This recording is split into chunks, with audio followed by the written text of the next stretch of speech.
V nogometnem klubu Slivnica vsako leto pripravijo nogometni turnir, ki ga zaključijo običajno s kostanjevim piknikom. Tokrat pa so se odločili, da tudi med starši mladih nogometašev pripravijo posebno tekmovanje v kuhi bograča. Odziv je bil enkratni in smo šli v peljavo tega dogodka, tako da temelje za prvi dogodek je odličen, za drugo leto pa bo še boljše. Tako da, ja. Torej, kulinarika, šport, tista rekreativna in pa zabavna baza.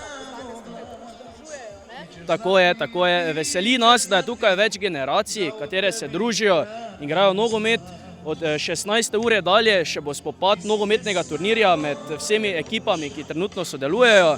Tako da čez cel dan se dogaja za vse generacije, tako da je kar pestro. Glavni namen je bilo druženje, pa tudi, da na dogodku zberejo prostovoljne prispevke za vse nogometne selekcije in nogometno šolo.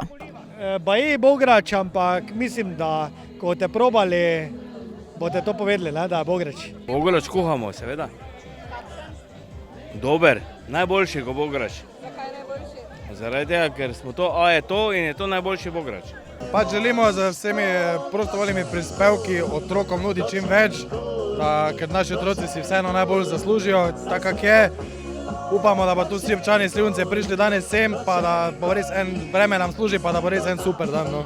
Po mnenju krajevne skupnosti Slivnica je dogodek bil izrednega pomena, kar se tiče predstavitve nogometnega kluba in šole staršem, pa tudi širše. Mislim, da je to edina prilika, da se predstavijo krajanom. Žal, mogoče bojo po 15. uri, ko bo že ocenjena potem kvaliteta izdelave teh bogračev, kako bo to izpadlo, bomo videli, ker sem v komisiji in sem zadolžen, da to ocenim. Zato sem tudi od začetka tukaj, da vidim, kako se te zadeve odvijajo. Najboljši bograč je skuhala ekipa staršev selekcije U9.